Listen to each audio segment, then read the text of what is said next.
Hi everyone, this is Carnivore Ron. Welcome to my channel. I recently had an interview with Dr. Sam Hai. He is an MD who is on the carnivore diet, and he has a channel. If you haven't heard of it, I have links in the description. I encourage you to go watch his channel, listen to the videos, and at the same time maybe contact him to do an interview with your own experience. I have links to his channel. I also have his email listed in the description to contact him, and I have a link to the original video. I hope you enjoy. Have a great day. Hello, my name is Dr. Sam Hai. I am an internal medicine doctor, and thank you so much for watching. Today, I have a special guest from Michigan. His name is Ron. He's been a carnivore for a year and a half, and he has an amazing story to tell us. So Ron, welcome, and tell us about your carnivore journey. I guess I could, I'm not going to go all the way back to, I guess I could go back to when I was 8 years old. I was heavier than most of the adults that were in my life. I played Little League Baseball, and the coaches kept noticing how large I was. So that's how long I've had a weight problem. So when I retired, I had a small business. I would go walking every day, and I used to go biking as well. My weight usually hovered around 440 pounds. So most bikes only handle 250 pounds. So I had bought a mountain bike and had it customized with the rims for tandems and stuff. So it would handle 600 pounds. So I was pretty active. But as time went on, arthritis started kicking in. I started having issues with pain in my knees and even in my wrist and shoulders and in all my joints. And it got to the point where I'd go for a walk, and then I'd have to, instead of being able to go out the next day, I'd have to wait 2 days before the pain would subside. And then it would be 3 days, and then 4 days, and then it just, within a few months, I was not walking anymore. So I still had some hobbies and stuff that I did that didn't require me moving around, so I kept my mind active. I'm a composer, music composer and arranger, and I have a channel for that. And I play piano, and I play guitar and bass. But I got to the point where I couldn't do grocery shopping or anything like that. My wife did all the grocery shopping. I would drive her to the grocery store, and then I would sit in the car in the handicap spot and watch YouTube videos on my cell phone. So it wasn't the quality of life that I wanted to have. My top weight was 472 pounds. So I'm referring to my notes here. I could probably only stand about 5 or 10 minutes. The pain in my knees was just too much. Some other symptoms I had, I would wake up in the morning, and I would be coughing up mucus every morning that was coming up from the lungs. I don't know what caused that, but I had that. I started getting skin tags, and I was on laprinosil for blood pressure. I had high blood pressure. So I tried for 4 years counting calories. And it took, in 4 years' time, I lost 40 pounds. And I was doing 2 meals a day. So I was doing intermittent fasting, but I didn't know about insulin resistance or any of the scientific stuff now that we know about. So I was just trying to do it the old-fashioned way, like 2,000 to 2,200 calories a day. But I was still drinking Pepsi and Coke and I had a real soda pop addiction. I mean, I hardly drank water. So I had heard about a carnivore diet. I watched interviews with Jordan Peterson. And of course, the YouTube algorithm then starts suggesting like Dr. Berry, Dr. Berg, Dr. Chafee. So I had heard about it, but I thought, okay, this is just another diet that's not going to work for me. I had been on diets in the past. I remember one diet, you'd peel the skin off the chicken and everything because you didn't want the fat. All the wrong things, right? I would eat 700 calories a day, and then I'd go on the treadmill and walk till I had burned 700 calories, and I still gained weight, And the doctor I had says, "You're really not trying, are you?" Like, yeah, I'm trying, but I'm gaining weight when, in theory, you should lose weight, But again, I found out calories have nothing to do with it. It has to do with the insulin levels and your hormone levels. So after about 4 years, I had Easter of 2024. I had a friend come over who was on a low carb diet. It wasn't carnivore per se, but it was meat based. And he had lost 40 pounds. And so when him and his wife left after Easter dinner, I told my wife, I said, I'm going to try the carnivore diet. And so she was actually, my wife was planning to go visit her family. She's from the Philippines. And so she went and sorted all the beef and meat that we had in the freezer, separated it out in one section of the freezer. And she says, because I'm pretty good at cooking the grill, I really do a good job with steaks, always have. And she says, well, there's your food while I'm gone. So anyway, while she was gone, that's when I got the full start of the diet then.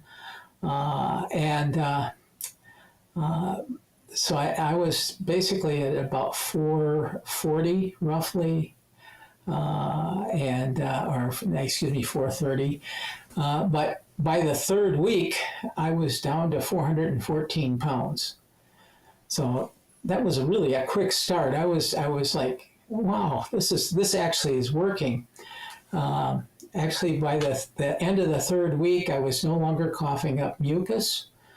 And I had to go off loprinocil because my blood pressure was so low. And it's actually, I took my blood pressure a little while ago. I don't know if you guys want to see this, but there's people that would, okay, I want to get this up here. Sorry about this. I should have had this ready. But this will give you an idea. I don't know, can you see that? Yeah, 112 over. Impressive numbers, isn't it? Now, I still weigh 260 pounds right now yet. So I'm a little over 200-pound weight loss from my highest point.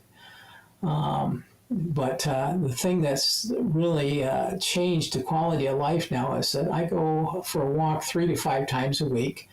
Last week I did 2 walks in one day, and the first walk I did was 0.7 of a mile, and then I went out a couple hours later and I just did a short around the block, maybe, basically to complete the mile. And I used to ride bike, and my bike is decayed so much it's been sitting out behind my deck for a decade now. So I've been looking at purchasing a mountain bike. I haven't done that yet, but I've started shopping around for one, see what I like. Also last August, a year ago last August, my wife and I were in a car accident, and we both had injuries from the accident. Well, my injury, she was not on the diet. She's still eating her rice and vegetables and stuff that she eats from the Philippines. She still likes, her traditional diet. But but my wounds healed, took about a third of, hers took like 2/3, or I should say, how can I put this? My healing was 70% faster than hers was. Most of my wounds healed within a week, and hers took 3 to 4 weeks to heal. So the healing in this is just incredible. And so I thought I would just mention that. And so that's pretty much my story right now. I started a YouTube channel. I go out of my way to say, look, I'm not advising you what to do or whatever. I'm just telling you what I'm doing and how it's working for me. So that's kind of where I'm at right now. That's If tremendous. you have any questions, go ahead and shoot. You've lost over 200 pounds, which is not easy to do. And I would say it's not impossible to lose 200 pounds just by counting calories, but you're just going to gain it back in time. And it's very uncomfortable to cut calories, eat at a calorie deficit, and always think about getting food because you're hungry. And you're also slowing your metabolism down when you eat at such a calorie deficit. And you were doing that for years and not successful. But you found your friend who was doing low carb, inspired you to do carnivore, and you should thank him because. Oh yeah, actually, we've been friends for I'm trying to think 58 years now. Okay. So I've known him. I've known him since what do you call it, middle school? Now they call it junior high or whatever. I was 12 years old when we met. So we've been friends for a long time, and we get together every month anyway. So he's kind of where he wants to be now. So he still does the low carb, but he introduces some carbs in his diet and stuff right now. And I guess there's been some talk about maybe you should include some carbs. And actually I do on my diet. I have one of the things that the diet has given me, which maybe we don't want to talk about, but I'm going to talk about anyway, is that when I first started, I had severe constipation with it. And I found dark chocolate, like 85% cacao, solves that problem. So I know that's not carnivore, but it's like one serving of that is 10 carbs. So, it's kind of one of those compromises you have. It's just like, carnivores drink tea and coffee. That's not an animal product, So. Yeah, there's a lot of different versions. With regards to carbs, adding carbs, it just depends. There's a lot of people who are very sensitive to carbs. I'm one of them. If I have any carbs, I will start having symptoms. That's why I have to be strict carnivore. Now, there's some people who are thriving on low carb, and that's fine. I wish I could eat some carbs. I can't. If I eat any broccoli or any carbs, I'll start having symptoms like arthritis. I'll start getting arthritis back in my knees. I'll have some gas and bloating. And my body tells me right away, like, you should not be eating this. So I got to stay away from plants, from carbs. But, for those who are not as sensitive, then I don't see any reason why.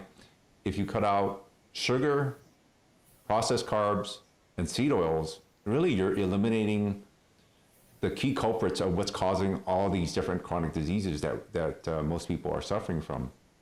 Yes. And I'm not surprised that after your accident you healed so fast, because by you being carnivore, you're metabolically healthy. You're not insulin resistant. I suspect you're very much insulin sensitive. Now, I don't know if your wife is a diabetic or pre-diabetic, but if your insulin sensitivity isn't where it should be, then you're going to have issues with wound healing, getting infections, things like that. And that's why diabetics, they catch infections very easily. Yeah. So, Now, I've noticed one thing lately, and now this is a question for you that maybe you would know as an MD or maybe not. I don't know. My weight loss has stalled, but it seemed to start stalling when I started walking. And I don't know if it's because I'm putting on muscle or, that I'm, not wasting the energy, and ketones or whatever. I don't know. I have my own theory that I'm using the energy to build muscle instead of exhaling it and urinating the ketones out. I don't know if that's right or not, but that's my theory.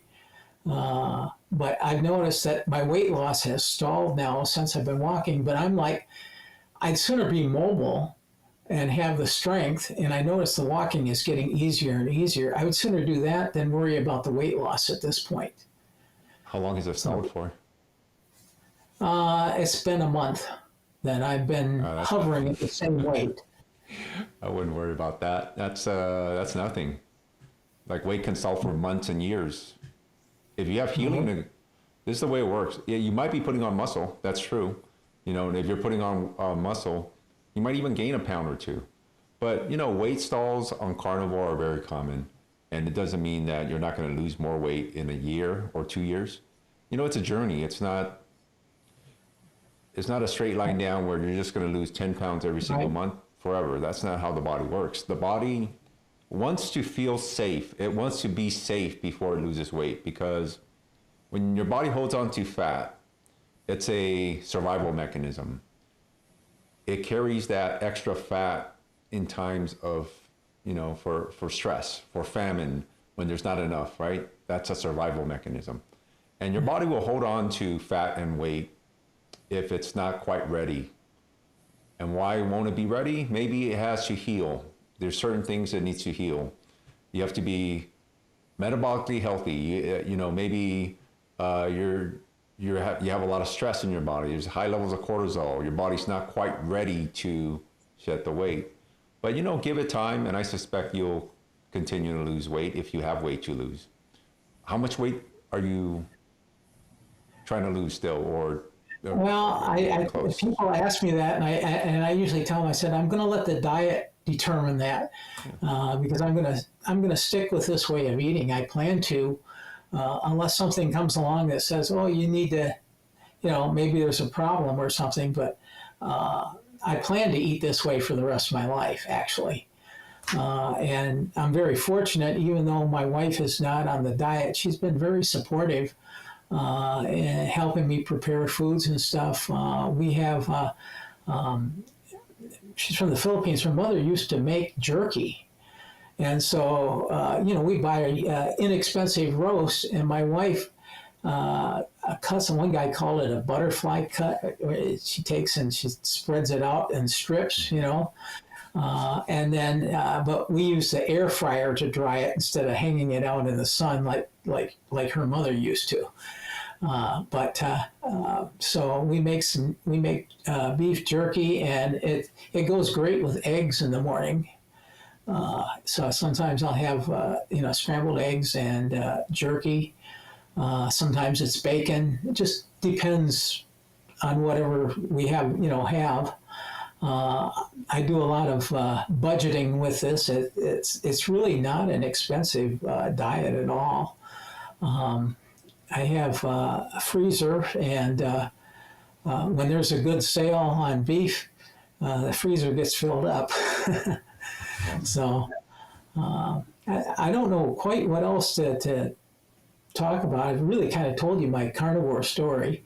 In my channel, I try to talk about different subjects, social issues, about having gone through life as a fat person.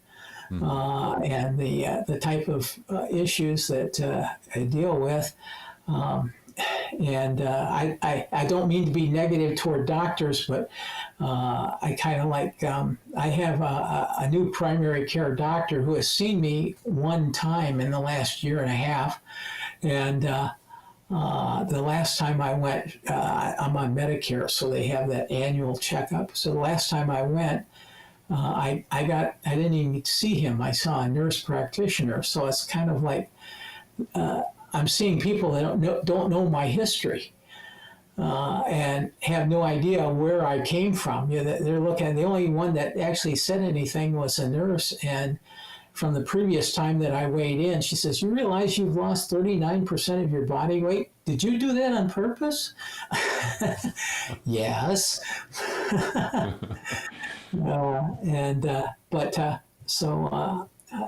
I don't know about the standard of care. I don't know if it's something. I think I've heard you talk about it a couple of times on your channel, and it's kind of good to see doctors kind of like bucking the system like you are, and I have to say I'm very appreciative of that. Thank you. So Thank you for the I comments, hope. Ron. There's unfortunately there's not enough doctors and clinicians out there who go against the grain. The overwhelming majority, as you know, still preach eat a balanced diet, eat plenty of vegetables and fruits, watch your calories. All these different things that we think are healthy actually aren't. And so, you know, I'm trying to raise awareness with my channel, and I suspect you're doing the same with your YouTube channel.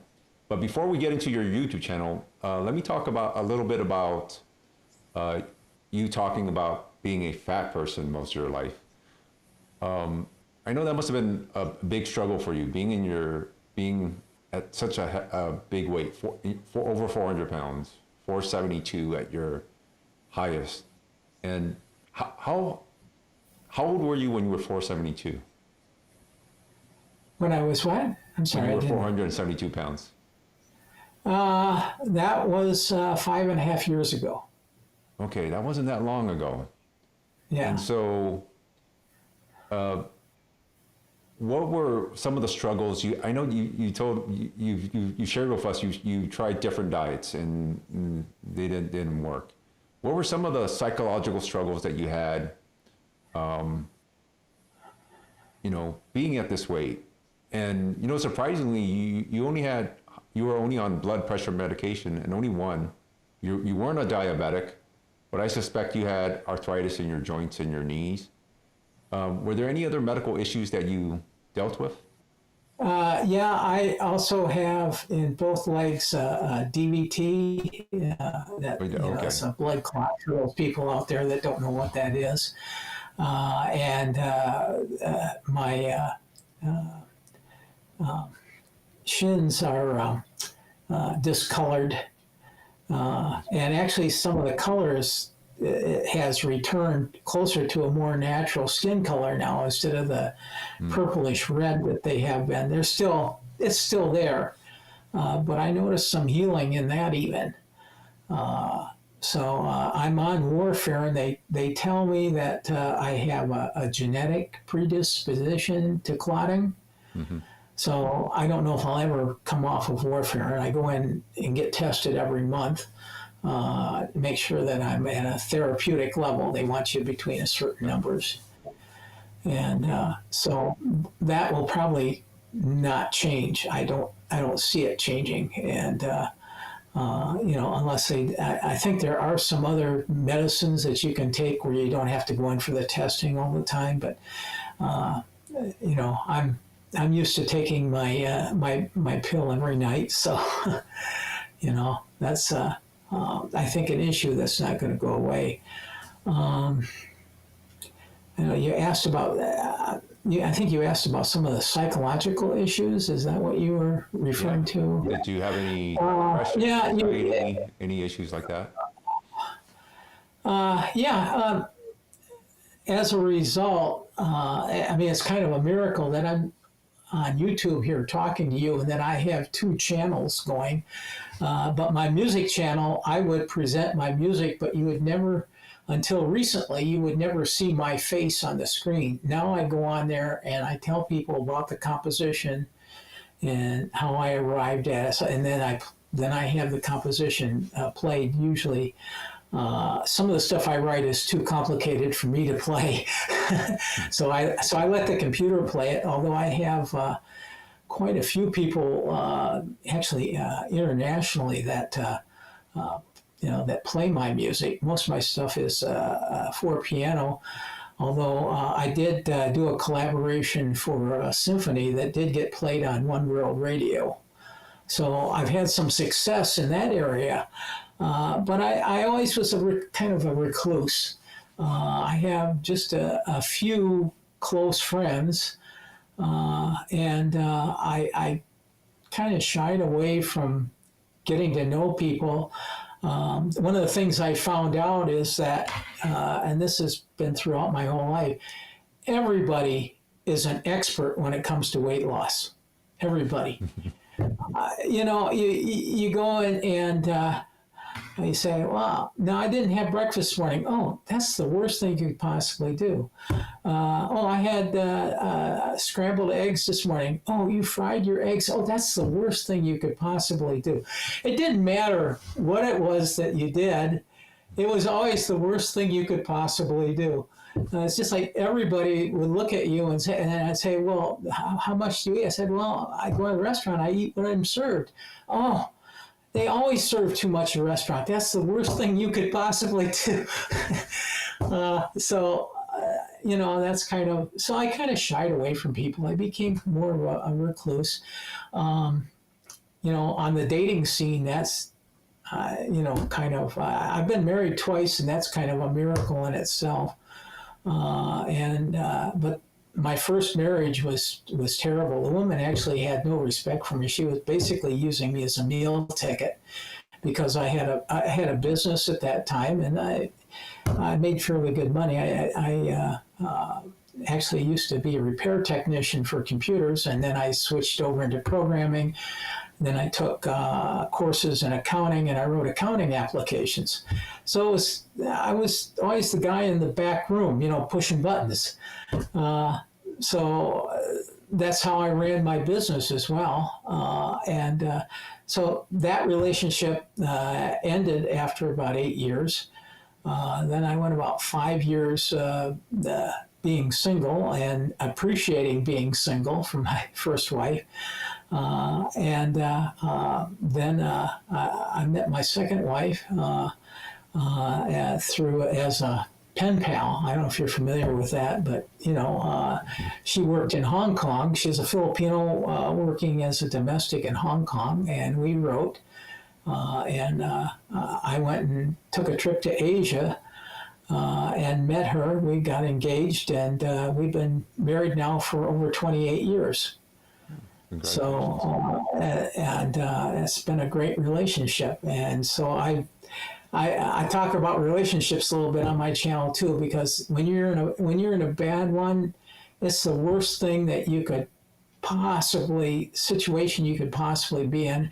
And when you're in a good one, life doesn't get much better.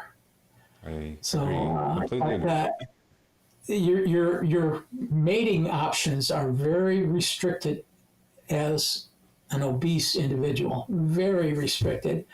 My friend told me that I was like an Uzi looking for a date, because anything in a skirt I'd ask out, they turned me down. Okay, goodbye.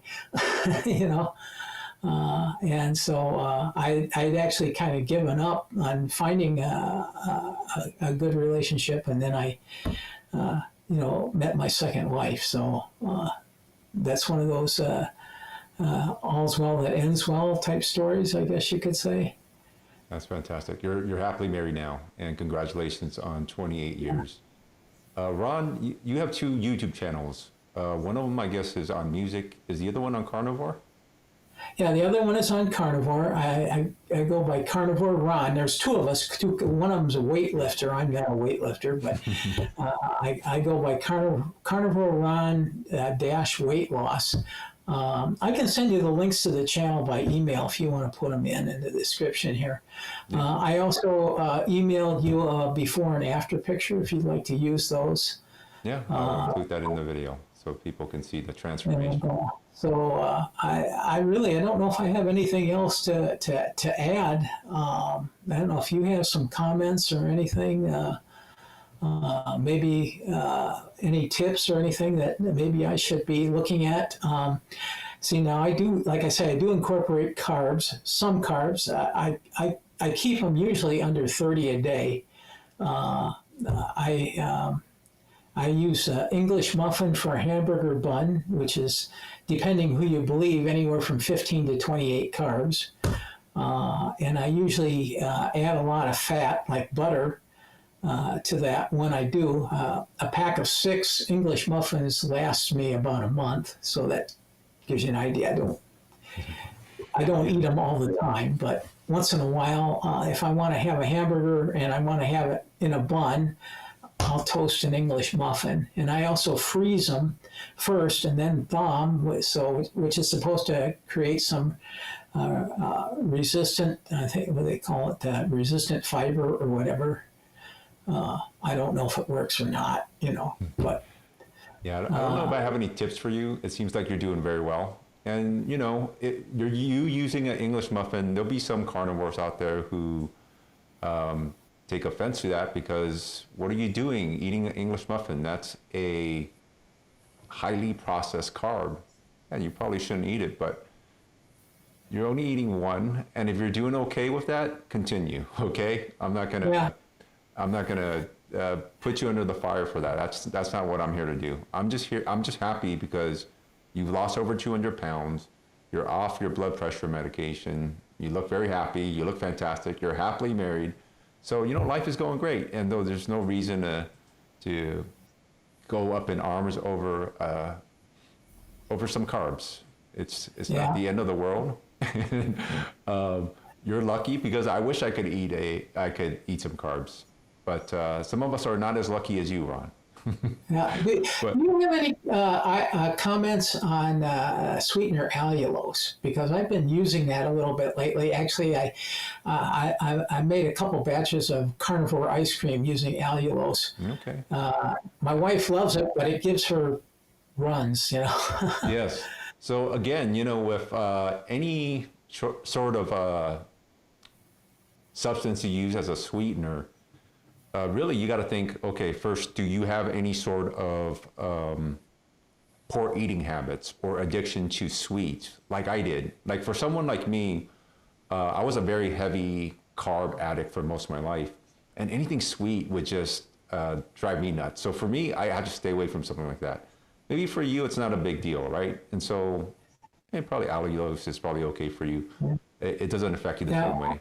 But for a lot of people who have troubles with sweet, if you use artificial sweeteners like those in Diet Coke or Diet Pepsi or anything, that gives them that dopamine hit that they do get. And there's some studies that show artificial sweeteners will cause what's kind of known as a cephalic insulin release. So even though it's not actually physically causing release of insulin, the fact that you're getting something sweet might trigger some sort of insulin release. But in your case, I don't think it's affecting you. But I'm just saying for a lot of people out there who have that sweet tooth, should probably stay away. Well, I don't know if you're interested because this reminded me of something I didn't put in my notes about how I got off of Pepsi and Coke. How did you get off of that? What I did is the first few days I was still drinking Pepsi. I had a lot of Pepsi here. And what I did is I took this one has water in it, but I took an empty water glass. I would take one swallow and I put the rest in the glass and then put it back in the bottle and put it back in the refrigerator. The next day I'd take just one swallow of it, and that seemed to be all I need. And about 3 days late, I think it was the third or fourth day, I took a swallow and I said, these carbs are not getting in my stomach. And I went and I spit them out in the sink. Well, I did that for maybe 3 days, where I'd take a swallow, swish it around in my mouth like it was a mouthwash, and then I'd spit it out. By the end of the week, I still had a little bit left in the water bottle, and I said, I just poured it out. I said, I'm done. I don't need it anymore, and that's how I got off of it. So I don't know if that's helped anybody. That has Yeah. that addiction. I don't know. Whatever works. That's interesting. Yeah. I've never heard of that, but if that helps you, maybe it'll help someone else. Yeah. So I Well, should have Ron, mentioned it earlier, but you reminded me of that with the talking Ron, about sugar. I want to thank you so much for coming on and sharing your story, because I know it's going to help others out there who watch this. Yeah. Is your YouTube channel the best place for people to reach you? Yeah, it is. I'll send you the link so you can include it. And Yes, I'll drop it in the description. I really appreciate what you're doing as well, and what other influencers are doing. A lot of times I would watch channels like yours to kind of keep me going when I first started getting into this, say, yeah, this is actually going to work, you know? You kind of need that reinforcement, I think. Yes. So thank you very much, Dr. Sam. Really appreciate what you're doing. Thank you, Ron. I appreciate the kind words. And thank you for joining us. And we'll look forward to your YouTube channel. All right, my pleasure.